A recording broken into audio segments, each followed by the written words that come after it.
नमो बुद्धाय, जय भीम, नमस्कार। मेरा नाम रविंद्र कुमार है। बाबा साहब डॉक्टर अंबेडकर की राइटिंग एंड स्पीचेस से जो बाबा साहब द्वारा लिखित पुस्तक है लॉर्ड बुद्धा एंड हिज धम्मा, अर्थात भगवान बुद्ध और उनका धम्म, एपिसोड 16वां आज मैं आप सबके प्रस्तुत कर रहा हूं। आपने पिछले एपिसोड में देखा कि भगवान बुद्ध ने यश कुलपुत्र को और काश्यप बंधुओं को उन्होंने धम्म दीक्षा दी।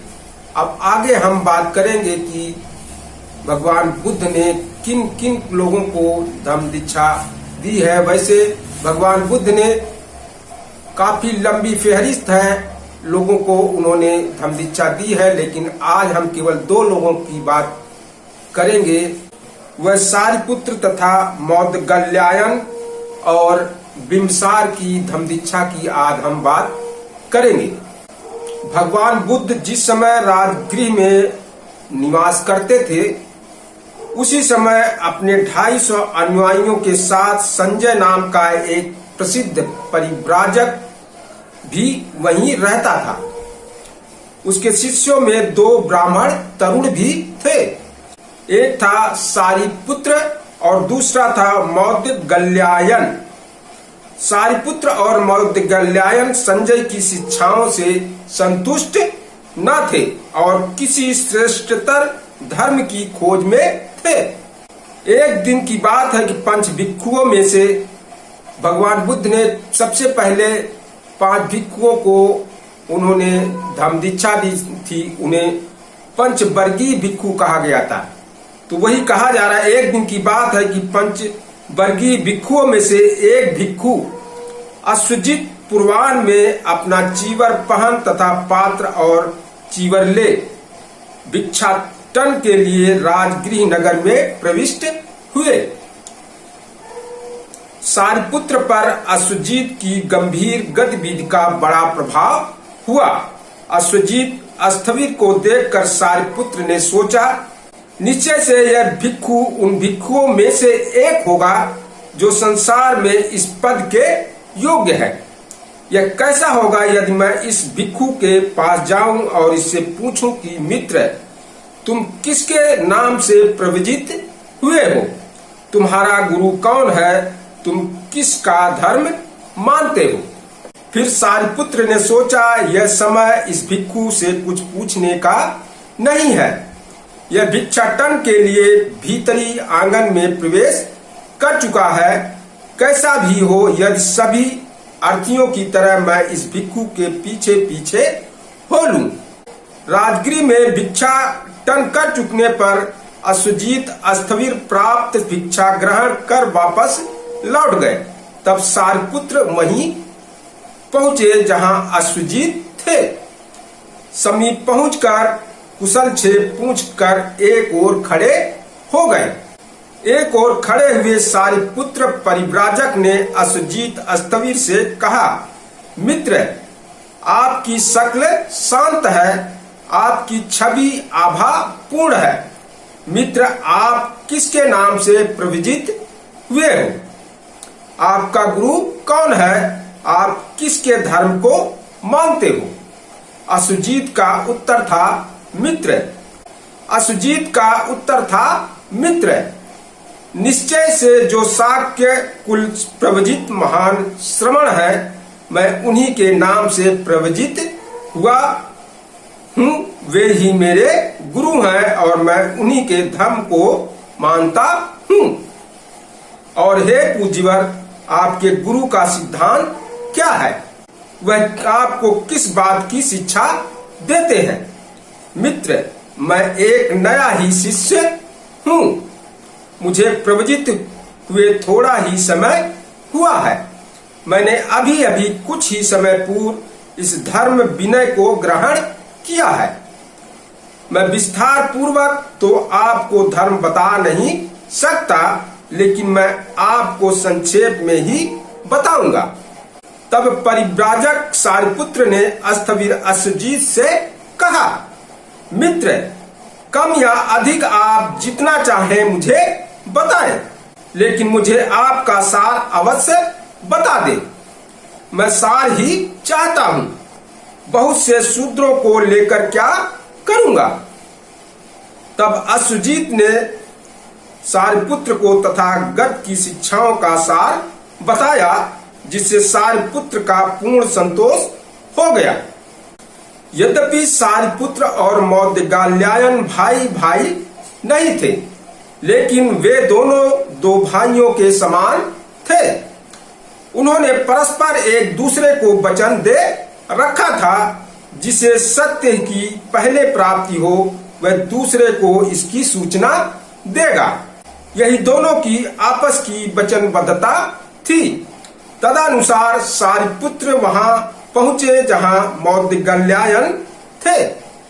उन्हें देखकर मौद्गल्यायन ने सारिपुत्र से कहा, मित्र, आपकी शक्ल शांत है, आपकी छवि आभापूर्ण है, तो क्या आपने सत्य प्राप्त कर लिया है? हाँ मित्र, मैंने सत्य प्राप्त कर लिया है।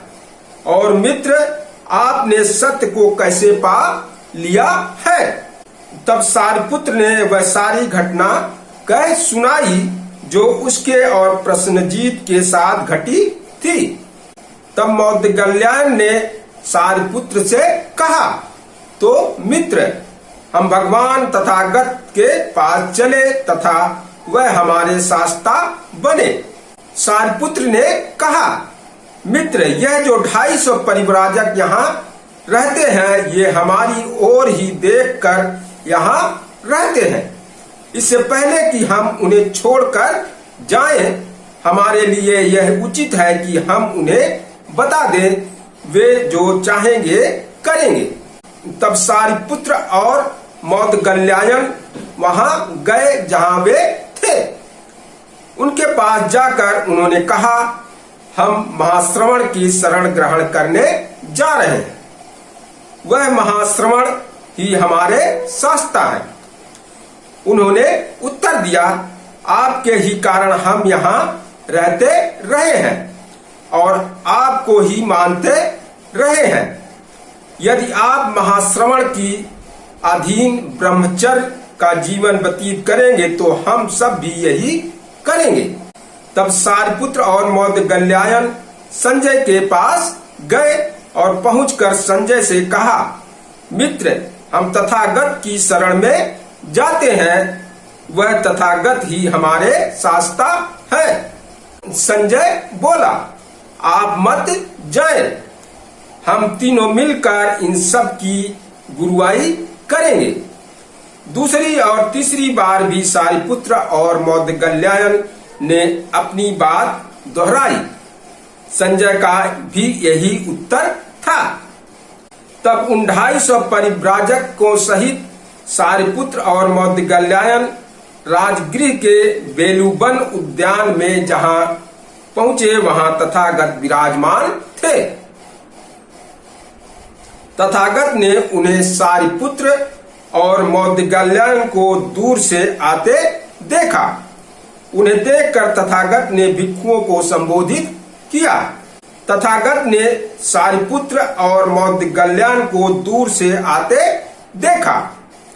उन्हें देखकर तथागत ने भिक्षुओं को संबोधन किया, भिक्षुओं, ये दोनों मित्र चले आ रहे हैं। सारिपुत्र और मौद्गल्यायन, ये दोनों मेरे श्रावण जुगल होंगे, श्रेष्ठ शिष्य जुगल। जब वे बेलूबन पहुंचे तो वह जहां तथागत थे वहां गए। वहां पहुंचकर उन्होंने तथागत के चरणों में सिर से वंदना की और प्रार्थना की, भगवान, हमें आपसे प्रवज्ञा मिले, उपसंपदा मिले। तब भगवान ने धम्म दीक्षा के निश्चित सद्र भिक्षुओं आओ कहे और 250 जटाधारियों सहित सारिपुत्र और मौद्गल्यायन भगवान बुद्ध की शरण में आए। राजगृह मगध नरेश श्रेणी बिंबिसार की राजधानी थी। राजगृह मगध नरेश श्रेणी बिंबिसार की राजधानी थी। जटिलों यानी जटाधारियों की इतनी बड़ी संख्या के बुद्ध की शरण में चले जाने से हर किसी की जबान पर तथागत की चर्चा थी।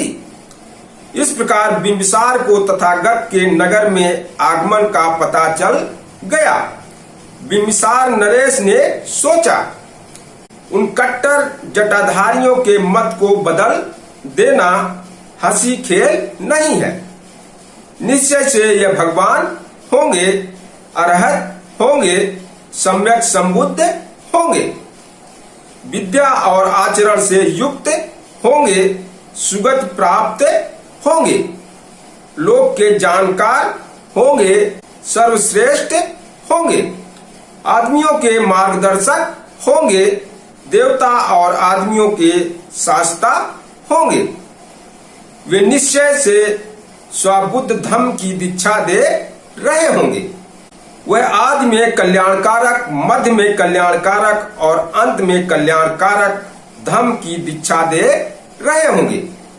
वे अर्थों और शब्दों सहित धर्म का ज्ञान करा रहे होंगे। वे पूर्ण परिशुद्ध श्रेष्ठ जीवन प्रकाशित कर रहे होंगे। ऐसे दिव्य पुरुष का दर्शन करना अच्छा है। इस प्रकार मगध के 12 लाख ब्राह्मणों और गृहपतियों के साथ मगध नरेश बिंबिसार जहां भगवान बुद्ध थे वहां पहुंचे। उनके पास पहुंच और विनम्रता पूर्वक अभिवादन कर वह उनके निकट बैठ गया।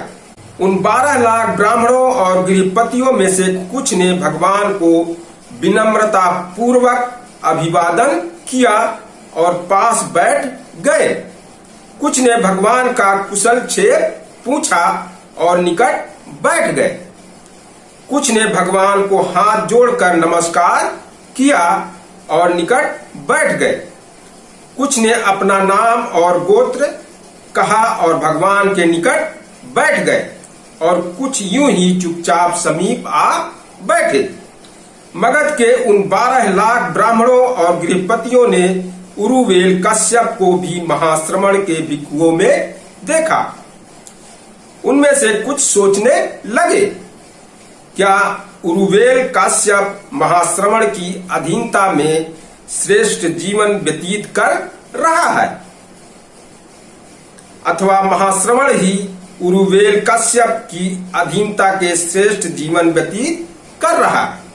मगध के उन 12 लाख ब्राह्मणों और गृहपतियों के मन की बात जान तथागत ने उरुवेल कश्यप को संबोधित कर कहा, हे उरुलवासी, तूने क्या देखा जो अग्नि परिचर्या छोड़ दी?